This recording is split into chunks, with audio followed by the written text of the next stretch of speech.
Welcome to PCMC Holiday Spectacular.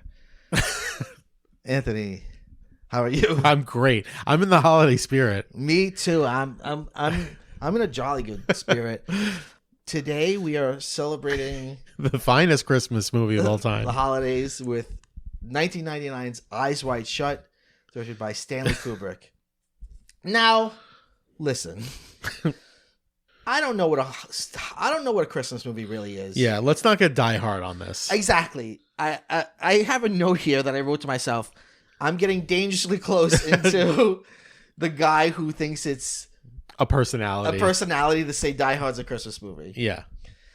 But this is a movie that takes place during Christmas, and I think the iconography of Christmas is all over it. For sure. And For sure. You know, we the last couple of years we've had a very wholesome holiday. We did the Grinch. We did what do you call it? What did we do last year? Christmas Carol. Let's get naughty. Let's do a bad Let's thing. do a bad thing. God damn it.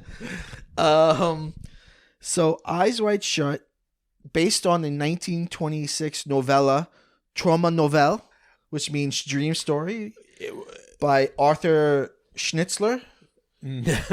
Never read any Schnitzler. Okay. Gotta say, Yeah. watched this movie for the first time yesterday. Yeah. You've seen it how many times? A lot. Okay. Saw it in the theater when it came out. I remember that. Too young to see it, but they let you in the 90s. Yeah. And read about this book, and by God, is it very faithful. Yeah, except it takes place in Vienna, not New York. Okay, we'll get to that. Okay. Well, let's talk about it right now. Sure. Since you were talking about it, since you were talking about decorations, anyway, it's fascinating to me that it took the novella takes place in Vienna during Mardi Gras. Interesting. This takes place in New York during Christmas, which is interesting because they're both big celebrations, cultural celebrations, but at the same time, Mardi Gras is like a celebration of debauchery, where right, Christmas is right, and Christmas is supposed to be like a very wholesome holiday, right?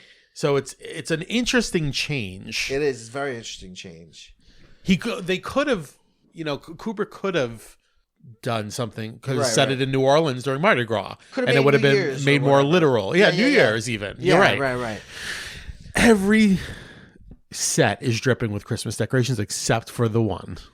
Right. But anyway, go ahead. I want to lay some ground rules. So,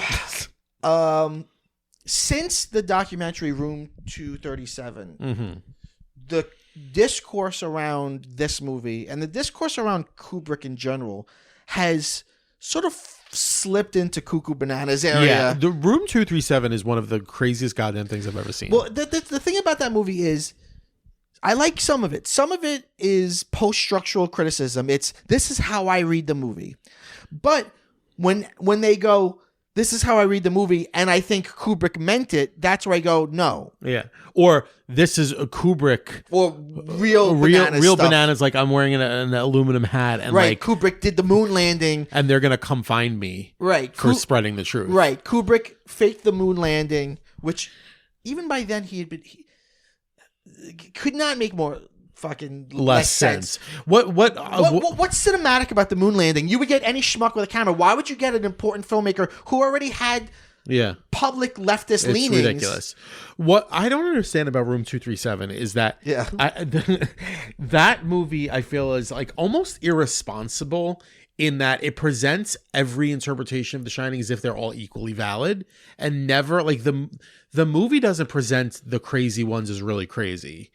Right. So it's like, is the movie endorsing all of these interpretations? I don't know. But anyway, yes, there's no secret fucking messages that he was sending through Eyes Wide Shut or any of his films. Right. He's an artist. Right. And I do, that's the thing, like movies like this, I think, do beg interpretation because they are dense and they're clearly rife with all sorts of ideas about culture and stuff. But this wasn't Kubrick like blowing the whistle on the government and got him killed. Right. That's the other thing. That's the other big thing with this movie is that it's about either the Illuminati or it's about like government officials. You're right. There's a cabal and this is really happening. Right.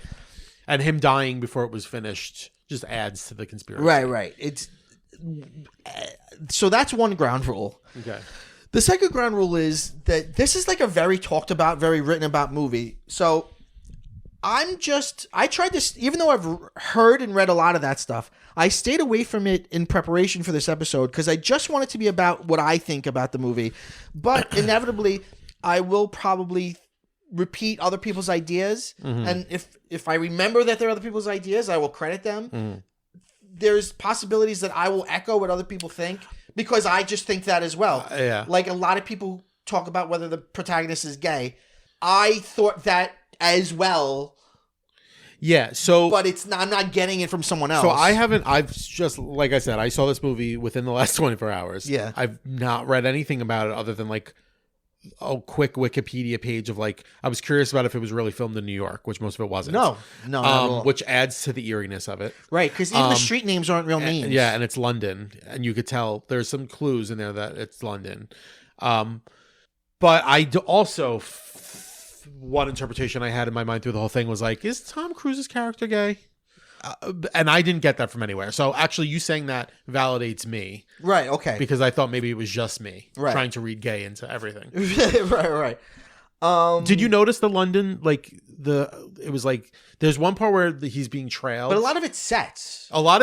But then a lot of the street stuff is either on it. Like that one little set of the West Village is a set. But then there's other places where he's walking down London streets, but they put New York signposts and phone booths there. And one of the tip-offs that it's London is there are a bunch of hotels in a row, and they're all house. It's like Darnell House, Nikon House, which is like a very English thing, right? Not a New York thing. Well, as I was watching like Soho House, I was watching the movie, I was like, this is 1999, so this is over 20 years ago. I was like, was this a version of New York that ever existed? Was there like tea rooms where you go and you can get coffee and just like read the paper alone? You know what I mean? Like, was that ever a thing? I think so. I mean, yeah. Or like the jazz club he goes to. Like the Sonata Jazz Club? Yeah, that's fake. Like that's... But was there something like that in the Village? Probably. Yeah. It's weird that the costume store, the entire movie, like basically only takes place on the Upper West Side and the West Village. That's it. Mm-hmm. And they're not; those aren't close to each other. Right. But it's just two places. It's like his debauchery of his and the Odyssey portion of it is all in the West Village, and then his home is on Central Park West, uptown. And I think, and they're never clear on where the mansion is, but I get the feeling it's like upstate a little bit. That it's supposed to be Long Island. Okay. But it was actually in England. Right, it was actually in England. I think class and socioeconomic status for sure is a big thing of what this movie's about. From the very beginning, when he's like, I went to medical school with that guy, he never finished. Right. He dropped out. Right. From the beginning, I think those two characters had sex. They seem like they might have. Yeah. Okay. So the other thing I want to say is I think this is a completed film. He died towards the end of... when it first came out... Do people not think it's completed? Yes. And people think, well, he died making it. He did it. He died during post-production. Would he have kept tweaking it? Probably. What proof do they have? He put out Psycho with an ending scene and then took it back and removed the ending scene. Not Psycho. I mean, The Shining. The Shining, yeah. Yes. Like, so he was always fucking with his movies. So he probably would have fucked with it more, but in no way feels not done. What evidence do they have to argue that... I don't know. What choices are made that they say aren't him? But the discourse around the time was that it's an incomplete movie. See, I thought that he died during the making of AI. No. He wasn't even really making AI. AI was just something he always wanted Spielberg to do, and then Spielberg did it after he died. He wanted Spielberg to do it? Yeah. I thought he wanted to do it, and then Spielberg took over after he was like, no, you should do it. And Spielberg was like, no. Because it's not a Kubrick-y. I mean, it's a really little bit, but it's really Spielberg-y. Right, it's very Spielberg-y. All right, anyway, so he died when this was in post. Yeah. So maybe, is it like soundtrack things? Is it like... editing things? I don't know. It felt very Kubrick-y to me when I watched it. I don't know what to point to because to me it seems very clearly complete. Well, what's interesting to me in my viewing is that, like I said, I've never seen it before, but I know of it, of course, and I know that it was Kubrick's last movie and that he died before it came out. Yeah. So I always think of it as like his newest film. Yeah. Which it is, technically. Yeah. But then watching it last night, it's like the thing of like, God, the 90s were a lot longer ago than I thought they were. Sure. I was watching it and I was like, this feels old. It's so filmy. And then it's so filmy. Filmic. And like, it feels very... I mean, I know it's the same director, but it feels spiritually like a sister film to The Shining. Yes. Even aesthetically. Yes, I agree. And like what's that transition style that he does in this and The Shining where it fades from one image to the next? Dissolve, which you don't see in movies anymore. No, because it's too slow. Yeah. You know what I mean? Yeah. It's got to be faster. That's it all over The Shining. It's all over this. Yes. And I don't know if it's in a lot of his other movies. Yeah, no, I agree. It is aesthetically like The Shining. And I feel like Tom Cruise's performance is very similar to Jack Nicholson's performance. I agree. The stiltedness. And also people question whether... Jack Nicholson was gay. Yeah. The stiltedness when he's speaking to his child reminds me of Jack Nicholson with Danny. Yeah. Where it's like, you're doing your homework. You got them all right. Yeah. Great job, Helena. Like the weird, like everything just being like a little off. Yeah. It felt very Shining to me. So it feels very Kubrick-y. Yes, I agree. So I should say, directed by Stanley Kubrick, screenplay by Kubrick and Frederick Raphael. It does have a score, but besides the score, what's most famous is it uses the Waltz No. 2 by Dmitri Shostakovich. Is that the dun dun dun dun? No. The dun dun dun dun is a musica ricercata by Gregory Ligeti. I was once murdered on film to that song. Yes, I remember. Waltz No. 2 is from the beginning and throughout. Yeah. So it's built on classical, and then which is kind of an upbeat song, right? And then you've got "Baby Did a Bad Bad Thing" by Chris Isaak. Yeah, that's an interesting little scene lit. Yeah. Well, the first scene is Nicole Kidman dropping a dress and we see her butt. Yeah. Okay, so I'm going to, as I often do, I'm going to immediately contradict something I just said. Okay. Which is, I do have a theory that I ascribe to Kubrick as a filmmaker. I think he hired this hot, famous married couple on purpose because you look in semiotics, right? Every sign has a meaning. I think celebrity is meaningful, and I think saying, "All right, Tom Cruise and Nicole Kidman, he's a fucking weirdo. She's interesting. The paparazzi loves them. They're so big in the press.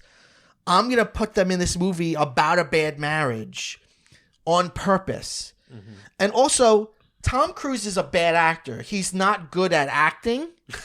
So because he's so fake, and I think there's almost something ironic in Kubrick being like, I'm going to get this fake guy who basically is a mask and have him play a version of himself and not even really realize that the reason I gave him the job is because I wanted his fake smile. See, okay, I can get on board with that. I don't know, not that I'm a Cruise head. I was questioning whether or not his bad acting was actually bad acting or if it was a choice and if the character was always acting in his life. The character is always acting. It's like giving like Patrick Bateman kind of. I do. And when he's always flashing his badge like, I'm a doctor. And he's got that fake smile. That fake smile, yeah. But doesn't Tom Cruise also have that fake smile? Yes. And aren't there rumors about Tom Cruise being gay? For sure. Hiding behind Scientology. Yes. So I think she's a good actress. She's great. I think what I didn't like about the film that I didn't expect because I'd never seen it before, I thought it was going to be the two of them. It's really a Tom Cruise movie, and she has two monologues that are very good. Yes, that's very true. And she's got a lot of great looks. Yeah, great looks. So you think that he cast them not like as stunt casting almost? Yeah. But so like, okay, so I was thinking this last night. Like, if this were made today, who would the couple be? Would it be like J-Lo and Ben Affleck? Yes, Someone like think that. So. Now, to talk about the stilted things. So yes, the character is always sort of lying, and the character is always playing this role. Whatever. I'm important. Yeah. Which he only, because as a doctor, he's a servant to the upper class. He's not really part of it. Right. Which is really smacked in his face at the end when he's like, you came in a taxi and everyone else came in a... Yeah. Like, because it's like because the whole movie he's like throwing money around. Because he's wealthy, but he's not one of the elite. Yeah, yeah. He's not invited to the party. Look at his apartment. Yeah. Versus Dr. Ziegler's mansion. Right. Which that's the only building that's a real New York mansion. Really. Yeah. In New York City. And that character is, I think, fascinating. Yeah, very. So like that guy is like fucking rich. Right, and you never know what he does. Right. Right. You have like a nice apartment on the Upper West Side. The perfect way to describe where he is socially is he's not important enough or powerful enough to be invited to the party, but he's too important to just kill. Yeah. That's why they go out of their way to just like get him to shut up and stop. Because they just kill the girl. They just kill Nick Nightingale, the piano player. They just murder him. Here's my question. But wait, I'm sorry. Because we're getting ahead, I know. I know. But just I forgot to circle back what I wanted to, which is Kubrick is famous for doing 1,000 takes. And he does that to make you stilted. It's almost like rope-a-doping. So I'm sure... So he's the opposite of Woody... Right. No, he's not. Woody Allen only does 2. And right. That's it. He does 1 million. So by the time, like because he's a little like Hitchcock, and I think he doesn't respect actors very much. Yeah.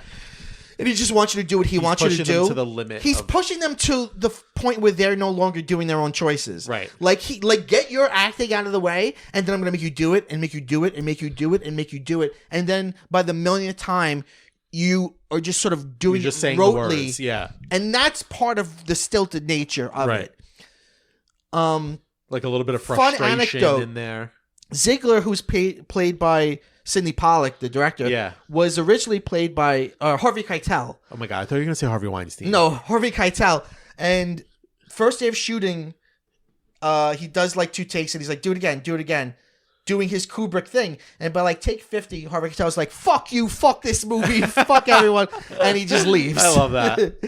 He was just not having that type of thing at all. Hey. So yeah, yes, okay. What do you? I feel like I have to watch this movie like 10 more times to really interpret and I get more out of it every time I watch it. I think it's. I'm hoping it's interesting for the listener that I've seen it only once and you've seen it 1 million times. Sure. What do you make of all the seemingly gratuitous female nudity? Is it there to shock you and titillate you? Like the movie opens with a movie star getting naked. That's the first shot. And it's like, whoa, there's Nicole Kidman totally naked. See, it's so funny that you asked that because I don't know how to answer that question because, in fact, when I watch it, I think, given our internet porn world, I find it all very cookie cutter. I mean, it could be. Think about the shit you could see online. But this is before that.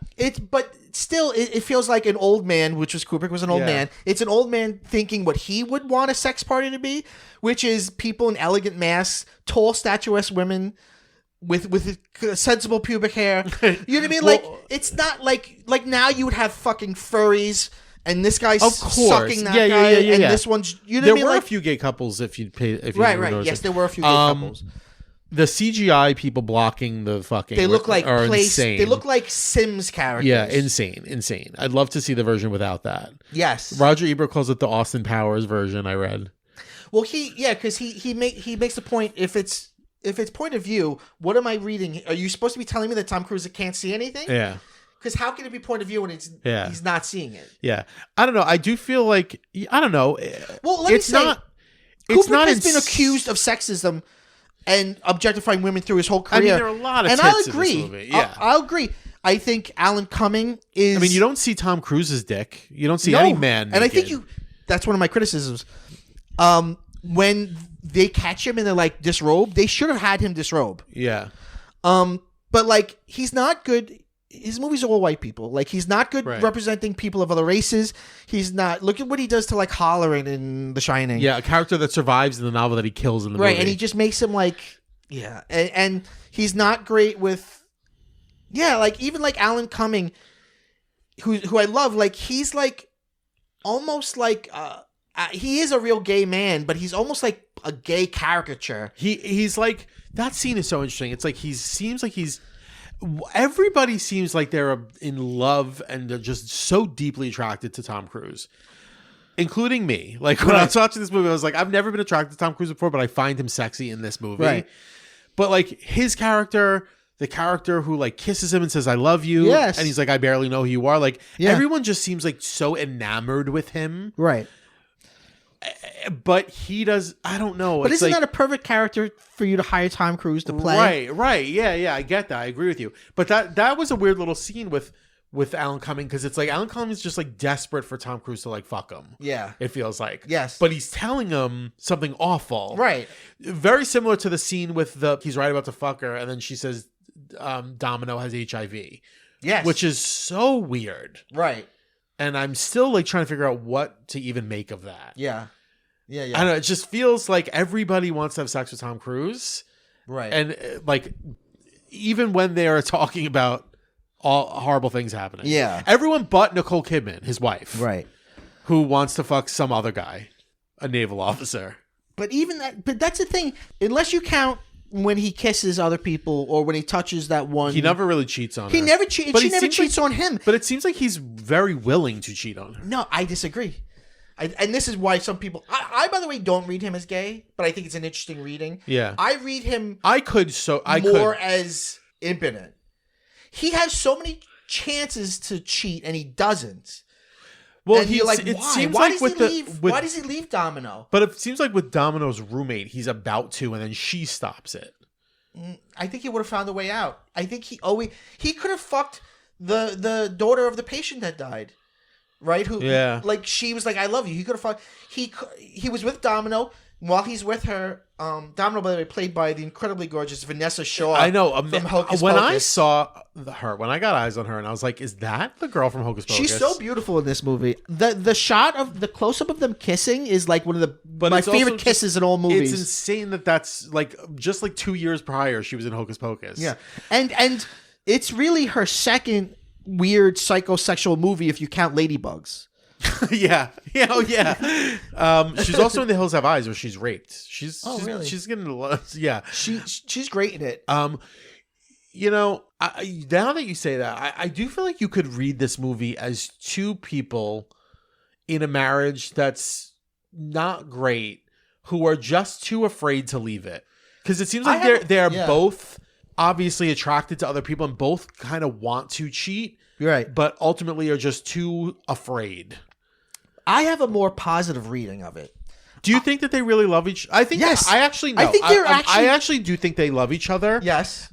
It seems like they are from the one scene we get, it seems like they have a pretty healthy sex life. Yes, of course. But I think there's something about marriage that I feel like the movie is saying something about marriage that's it's not all positive. I think that the movie's saying marriage is like a dream that you have to choose to believe in. Yeah. Okay. But my hot take is I think that they're a great couple. I think they do love each other, and I think they choose to believe. They choose each other. Yeah, and they choose to believe in the dream. That's what the end is about. Well, I was going to say, I was shocked by that ending. When she said we should fuck. That's and the then last thing that happens. Yeah. What do you... I haven't even had time to process that. What do you make of that? Do you think that's just like, we need to prove to each other... We need to rekindle. Yeah, we need to reestablish one of the strong connections we have, which is sex. Clearly, sex is a strong connection to them. Yeah. I mean, that's the thing, and I think this is why, in some ways, the movie was not critically received positively when it first came out, which is I think people were expecting a sexier movie. Yeah, and it's not that sexy a movie. There's nudity. There's a lot of female nudity, but there's no male nudity. There's very little fucking. There's very little eroticism. That's why I asked the question about cold. Like, what do you make of all the female nude? I do feel like there's a lot of female nudity. Yeah, and it's very cold. And I mean, they are objects. Yeah. Yes. I mean, and then there's the character who's killed. What was the deal with? See, it's so confusing. Yeah. When Ziegler's like, "What if I told you that was all fake?" Is he lying? I wanted to pose that to you, but again, I think he isn't. Here's what I really think. I think they're like he's the whoever's really in charge, and some people think Ziegler's really in charge. I disagree. Ziegler's not the guy in the red cloak at all. I think whoever's really in charge, whoever they are, Rudy Giuliani, whoever's really there, is like Harvey Weinstein. He won't stop. This guy won't stop asking questions, and we're gonna have to kill him. But you're his friend. Talk to him one last time and see if you could get him to shut up. And I think Ziegler gives him a convenient lie. Like I think, like because he's so clearly bullshitting when he's like, "Listen, they didn't kill that girl. She was a drug addict. She was gonna die anyway." Oh, Nick, your friend. You're wrong about a few things. They didn't kill him. They put him on a plane. He's probably home fucking his wife right now. It's bullshit, and Tom Cruise knows it's bullshit, and I think Sidney Pollack knows that Tom Cruise knows. Yeah. But it's like, I'm giving you a moral out. I'm giving you a lie to believe so you can walk away and not realize you had two people killed. Yeah. Because even the way he puts it is like, suppose I tell you it was all a charade. That's why I asked the question, because it doesn't. It's not convincing at all. I don't think it is. I think he is really in great danger, and I think they really do kill her. They really do kill the piano guy, and I think. I think they would have killed him if they. Well, they said the letter says like this is your second final warning. Right. Do you think that? But then why include that scene of her like almost ODing in the beginning? What do you mean? Oh, to prove that she's a drug addict? Yeah. Yeah. I think that you could read that as like he did him a favor in that beginning scene. So it's like if you read Ziegler as the guy in the red cloak, like that's why he's not killed. I mean, I do think some of that's true. And interestingly enough, even though she's supposed to be the same character as the mysterious woman in the mask who helps him, it's not the same actress. And the woman in the mysterious woman, that's how she's credited, is voiced by Cate Blanchett, uncredited. So even though they're both supposed to be whatever her name was, Abigail, Mandy, they're not really played by the same person. Do you think they are supposed to actually be or not? I don't know. I gotta watch it again. Now in hindsight, like were those two girls in the beginning part of the cult? I don't think so.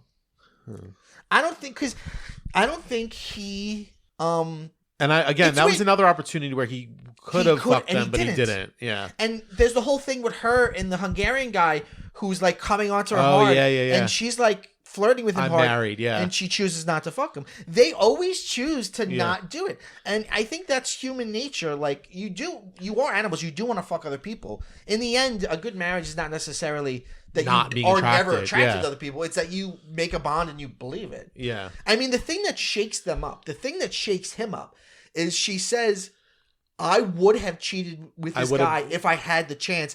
And not only that, I would have given up our life, our kid, you, just for that's how much I wanted to fuck this guy. That monologue I thought was so good because there is something that's so like taboo about saying like... And a woman saying I would give up my motherhood. Saying like my animal instincts, like there are sometimes when you see somebody who you are just so attracted to in the moment that you're like, I would give up absolutely everything to just have sex with that person. And it starts with her laughing when laughing at him while he says like, I just have faith in you. Women are different. Yeah. And he goes, I have faith in you. Yeah. And then she's like, you shouldn't because, then she says, and the next day I realized he was gone and I was relieved. Yeah. Because she would have given up everything just to fuck that guy. Yeah. And I like and that that's what shakes them. And it's really nothing, right? I mean, it's huge. No, it's just like...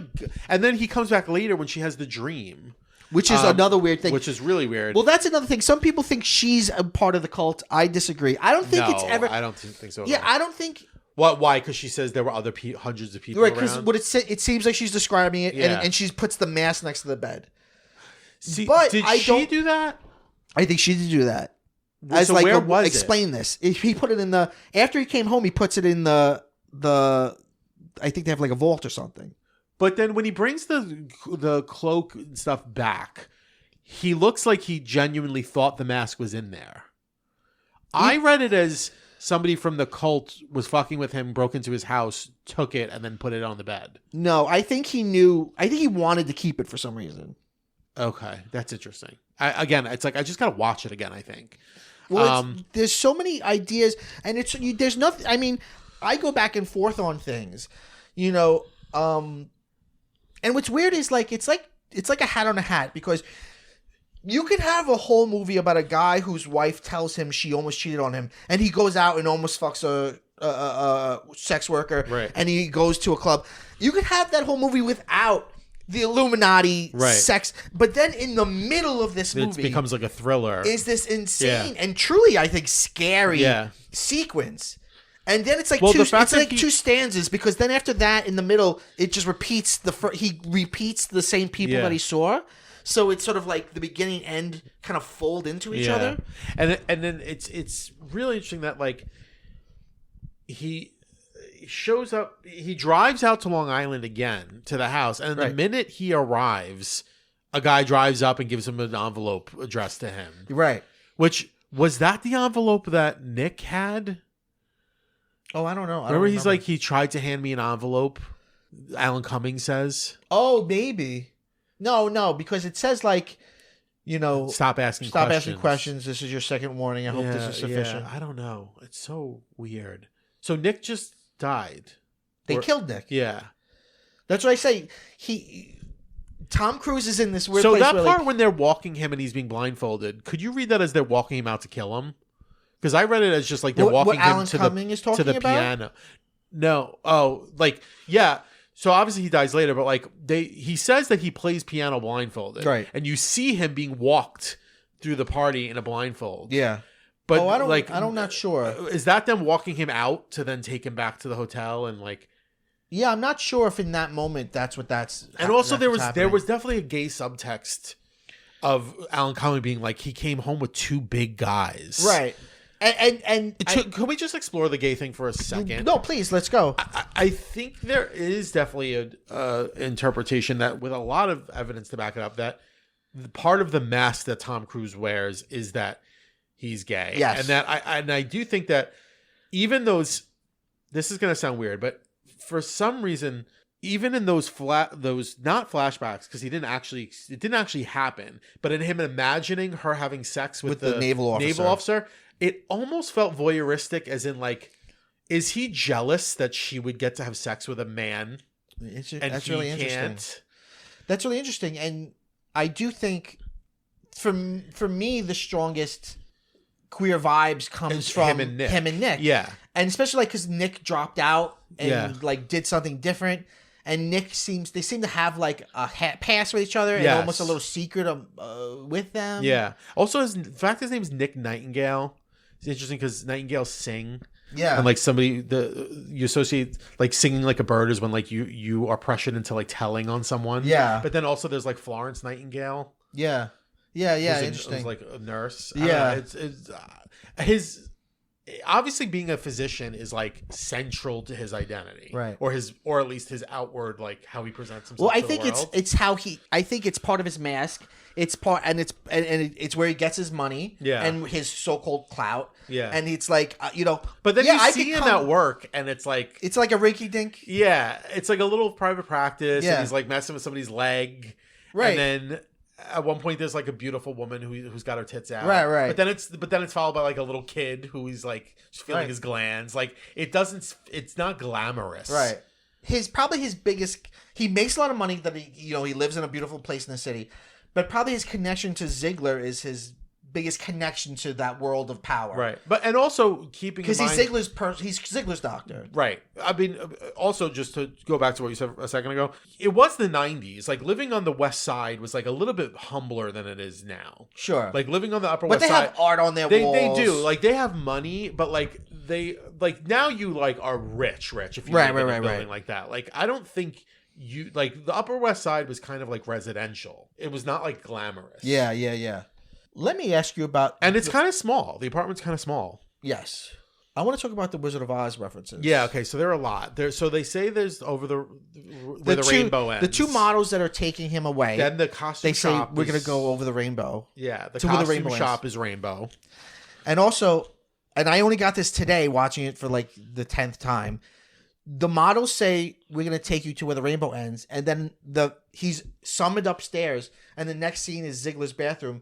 And the walls have a like molding of green and gold, which is like the Emerald wizard. City. Yes, like the Ziegler. Yeah. So that would support the theory that Ziegler is the Red Cloak, right? It's like the man behind the mask. Yeah. There's also all his his imagination is in black and white. Yes, it's like the juxtaposition between black and white and color. Yeah. I don't know what to make of it. I mean, I think obviously it's like, and also like the rainbow flag is an gay. Odyssey, but also there's the gay subtext of it. But even then, he could fuck them. He doesn't. Yeah. But that's what makes. But she is jealous. Like she really does. When he says you're trying to pick a fight, she is. Yeah. Like I've watched that scene so many times. It's such a tour de force from Nicole. She's turning every word he says. Yeah. Even heartbreak feels good in a place like this. No, because she says. He goes, what was that older man doing? She was like, he was trying to fuck me. And then he goes, that makes sense because you're a beautiful woman. And then she's like, what are you trying to say? That a man would only talk to me if he wanted to fuck me? It's like, but you just said he wanted to. You're the one who said it. Like, I'm just agreeing with you. But she was picking a fight because she wanted to talk about the two models. And she wanted to tell that story. But here's the thing. If she wanted to tell a story, why hasn't she told it before? Well, I think the story scared her. Yeah. And I think... He says, she goes, why are you never jealous of me? Yeah. And I think she wanted to make him jealous. And in some ways, at the end, when he comes back and he cries and he tells her, I feel like maybe this is really a simple story of he just wanted to go find a story too, to tell her a story. So they're equal. They're now they're back on an equilibrium with each other. You know, that reminds me a lot of White Lotus season 2. I'm not familiar. Oh, you haven't watched White Lotus? No, I haven't. It's very, for the White Lotus heads out there. Yeah. That's kind of like what happens in White Lotus season 2. Okay. Yeah. I do think that she was definitely like trying to get a rise out of him, trying to make him jealous. And I do think that there's like, in both of those monologues, she's delivering this monologue. She's Jada Pinkett Smith. Yeah, she's like shitting on him twice. She's like, we were laughing at you. Yeah, in the dream, she's like, I wanted to embarrass you. I wanted to laugh at you. Yeah, and he comes in and she's laughing in her sleep, and then he wakes her up, and then she starts crying. Right, because she was laughing at him. Right. It's so... She cannot stop humiliating him. Yeah, she really can't. Yeah. What? Okay. Yeah. What's going on with Lily Sobieski? So the sex worker. So the father is like pimping out his daughter. It doesn't seem like that's what he's doing in the beginning, but then when he comes back and we see the two Asian guys are the way they're depicted is not great. Right. We see them leaving and Tom Cruise is like, you said you were going to call the cops. Right. But then he's like, if you need anything else, and he puts his arm around her. So like, I don't know, did he come to that decision last night or was he always going to? I don't know. Yeah, or was it? Well, there's shades of Lolita there too, right? Because Kubrick made Lolita. Yeah, and she seems weirdly happy through the whole thing. She seems, again, this is not great depiction. She seems like the stereotype of a nymphette. Yeah, like she doesn't feel like she's being abused. She feels like she likes it. Yeah, and in fact, she whispers something in Tom Cruise's ear. What does she say? An early script that you can find online has her tell him what kind of cloak to wear, which would imply she's been to the parties. That's so interesting and scary. Yes. So I also, I don't know if I didn't do much reading. But I did see somewhere that there's a mask in Domino's apartment, and that Domino is a type of mask. Interesting. Things like that are fun to chew on. Right. But I also... It doesn't mean she was there. I also feel like everyone's involved. She could have... I mean, obviously, they get sex workers to go. So she could have, at some point, been to one of the parties. I think that's possible. Yeah. It's so funny, by the way, that, like... How does he know that it's, like, got to be a classy mask? Like, what if he, like, showed up like the Wolfman, and they're all, like... Well, who tells him? Well, Nick, I guess, tells him what to get. But still... It's just funny that they're all like classy masks. Yeah. Well, and God, that scene. That's the only I noticed that like that's the only scene where there's no Christmas dressing at all. Yes. There's no Christmas lights. There's no Christmas tree. Yeah. I mean, and here's the thing: like, the more I watch the movie, the more I think. See, we've got this from this movie, we have like this cultural idea of like, oh, it's an Eyes Wide Shut party. Yeah. But I actually think that it's not a sex party. I think that's part of it, but I think it's actually more of a cult or religious thing. Yeah, because they're chanting. He's got like the incense thing like a priest would have. It seems like there's a ritual going on that's not about sex, really. And then you can go and have sex. Because there's language that's normalized within that context. Because like when she says, "I'm willing to redeem him," and then he's like, "Do you understand the gravity of what you're saying?" Yeah, which basically is like, "I'm willing to be the sacrifice. I'll die for him." Yeah, right. So was he there to be killed? Was he there as a sacrifice? Did Nick send him there? Oh, I don't think so. Because I think Nick really didn't want him to go.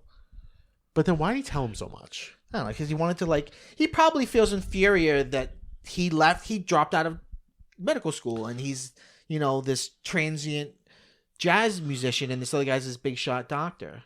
Yeah. It's interesting.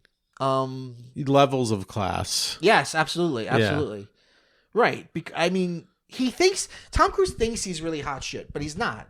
Like, compared to the people at the party. Well, what about when he gets bitched on the street by that group of guys? Well, that's another big thing that people go, why are they so homophobic toward him? Yeah. How are they reading? That's all they do is call him the F word and over and over again. San Francisco. It's like immediately they clock really him. Weird. Yeah, right. And maybe that's where when I was watching it, I was like, wait, is he gay? Because I did have that thought of like, why are they see him walking down the street and they target him as gay. Yeah. Yeah. And then push him. And then there's also like, that's kind of when he's knocked down a peg too. Yeah. Where it's like, he just gets like tossed into a car. Yeah. And then just like walks away. Yeah. Doesn't say anything back. Right. Like he just gets like, for lack of a better word, like totally emasculated. Yeah. And humiliated. Yeah. And then it's like, is that part of the motivation to go try and fuck, another woman? But he never does. Yeah. He's so impotent. He never does it. He could have so fucked Domino. They're kissing on the bed, and then Nicole Kidman calls. She's doing her milk and cookies and cigarettes. Incredible.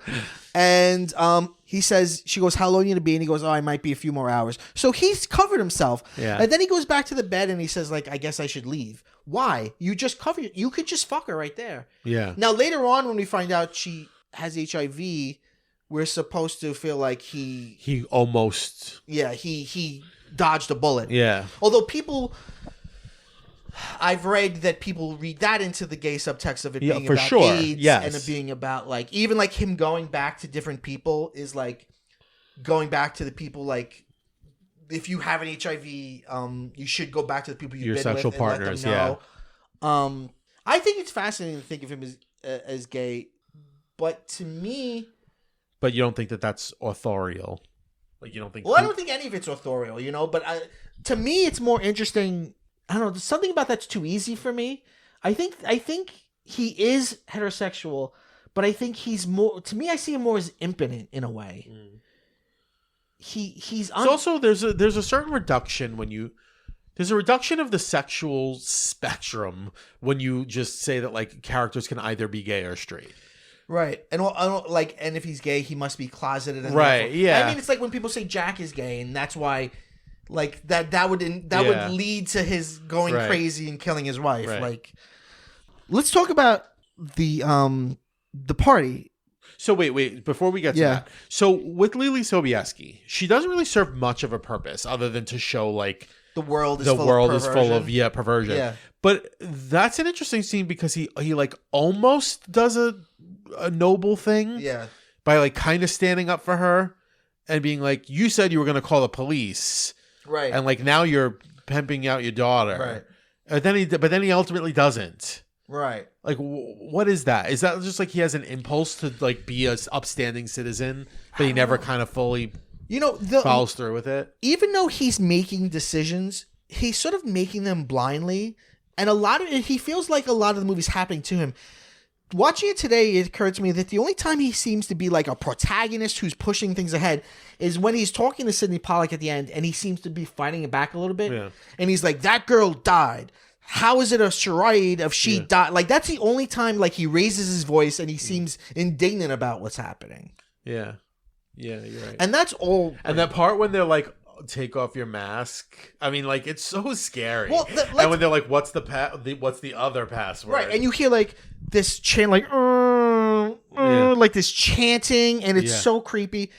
Well, but that moment is so scary to me because he's like in one of the rooms, and then someone's like, "Can you come with me?" And then he goes into a room, and then there's no music, and then he steps into the main room, and then we see his point of view, and everybody's looking at him, and then you hear the bum bum bum bum, and it's just like, oh, he's so fucked right now. He's the mask, it's so scary, and the masks are terrifying. It reminded me of the Twilight Zone. Yes, that's exactly what I was thinking. And even like some of them were really grotesque. Yeah, and some of the shots, like then they do like this montage of like people looking at him. Yeah, and all the masks looking at him. Well, it's so scary because the mask is and like, you're thinking like, who is this? The president of the United States? Right? Like who? Because there's that great line. He's where like, if I like, told you, you wouldn't sleep at night. Yeah, he's like, these weren't normal people. Yeah, it's so scary. Ugh.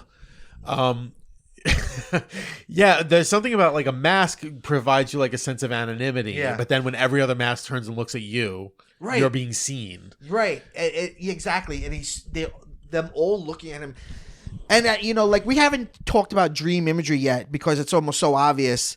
You know, it's based on a story called like Dream Novel. Yeah. But like there is a dreaminess to it. That's like a nightmare. Even the New York everyone not looking being at you. quite New York, right? It's adds dreamy. to the dreaminess, right? And the way that, and it seems like it's almost like a Hanna-Barbera cartoon. It seems like he's walking, but it's the same street over and over again. Well, yeah, there's that one really fake shot which a lot of people make fun of, but I love, which is he's clearly like on a treadmill and there's like rear projection behind him. And I think that might be right before he gets like accosted by those guys. And I love that because it's like, yes, it was done in reshoots, but I love Kubrick has no problem making things look fake. Right. Like, what's wrong with something looking fake? Like, why in a movie like this would you need realism? Right. It even has that like, it looks like sets from like old Hollywood where like, things are scaled down. Like even like it's just like it looks small. Yeah. Another moment that I think is almost like a jump scare is when he's being followed by that bald guy, and then he tries to get into a taxi and he turns a corner and the taxi goes off without him, and then you see the bald guy step into frame and you hear the bong bong. Like it's almost a jump scare. Like, oh man, this guy's clearly trying to scare him. Yeah. Yeah, it's scary. It's a lot going on. Defies genre. Yes. I was trying to like put my finger on like what I would call this movie. I'd call it a psychosexual melodrama. Just that. Yeah. One of those. I mean, it also has like, you know, yeah. I love, by the way, let's talk about the look of the movie. A lot of the images are overblown, so like the brights create halo effects. It felt and on the way. Christmas lights and the Christmas trees, I love the Christmas trees in the movie. Even the like dinky little Christmas tree in Domino's apartment, I love. Well, yeah, it reminds a lot of like, especially in the beginning when they're at that party. Like again, it reminded me a lot of the Shining ballroom. Yes.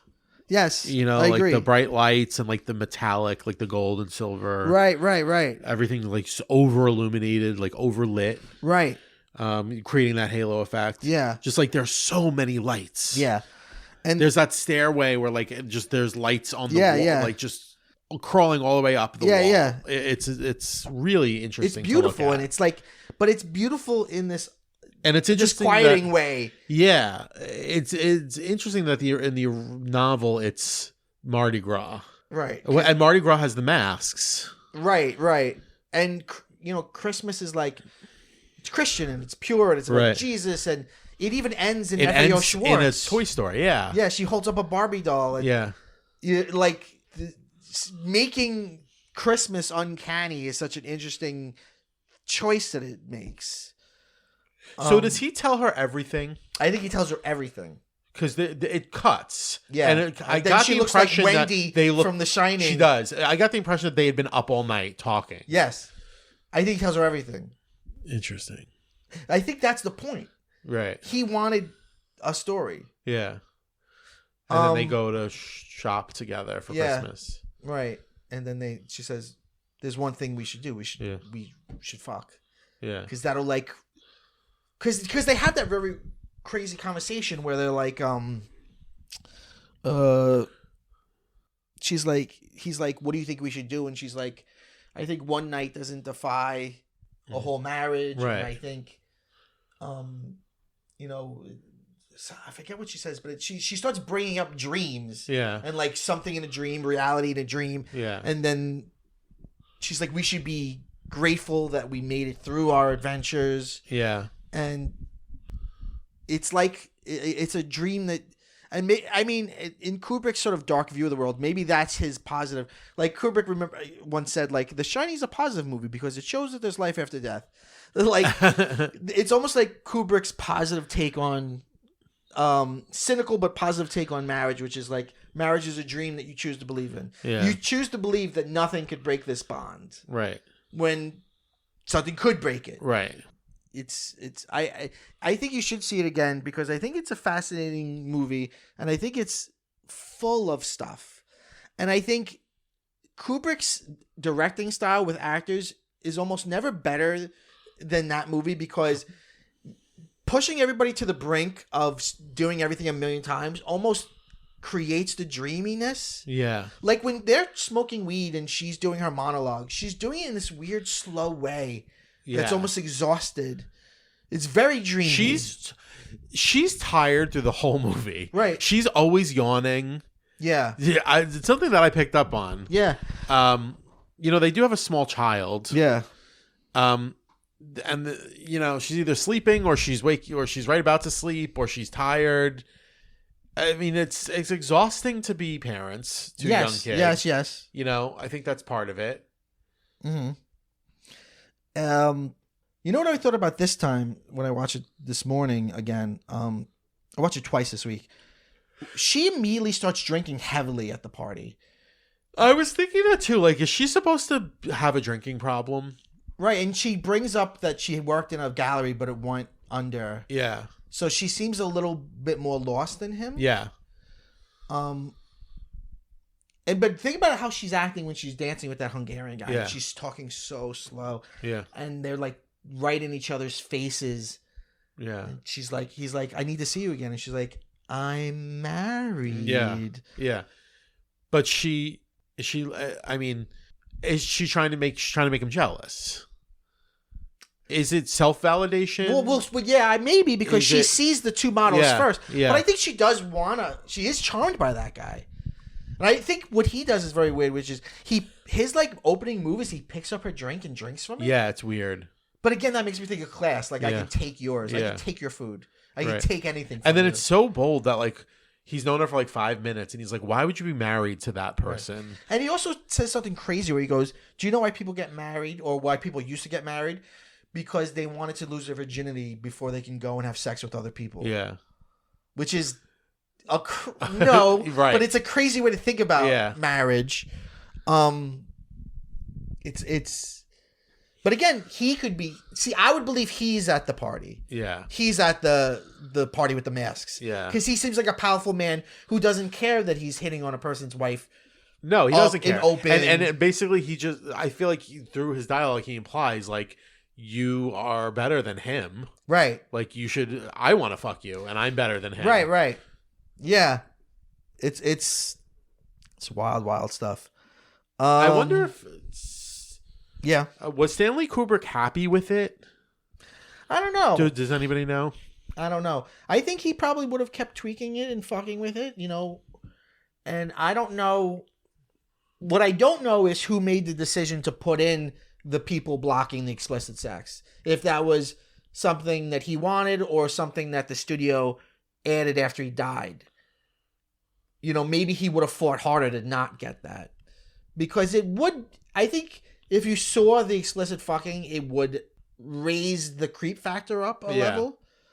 Because even in the scenes where there's sex, it's cold and unerotic. Yeah. It's not a sexy movie. It's like, it's animalistic. Yeah. I mean, it's the people who are fucking, they're like right in the middle of like really going at it. Yeah. Right, exactly. And then people are just sort of watching them. Yeah. In a very like almost like blasé way. It's very weird. And then there's that scene where they're like slow dancing. Yes. And one couple's a lesbian couple, one couple's a gay couple. It's interesting. But it's also like some of them are naked, some of them aren't. Like, what is this for you? Yeah. And I also was thinking, like, why? I guess the naked people are sex workers. Yeah, right? that's what I assumed. Why do they wear masks?